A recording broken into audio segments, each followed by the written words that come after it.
Maayong hapon, Soc Sergeant, si Jezreel Constantino, the Commissioner of NGBL Gensan Qualifying Tournament.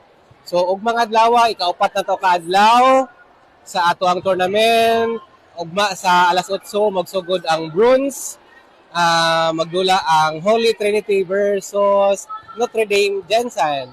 And then, for the final match, the championship, ang Banga National High School ug ang Magpet National High School. So overall based on sa mga nahitabo nga mga tournament, ang atong mga teams na aduna gyud chance nga mulaban sa next sa regional final sa NGBL. So, umagawa ko sa bala nga katong duha ka team nga atong Sa pagkakaroon makita na nato nga ang duha na nagyod. Katong modula og finals. Pero pagitaon na to kinsa gid ang rank 1 ang champion.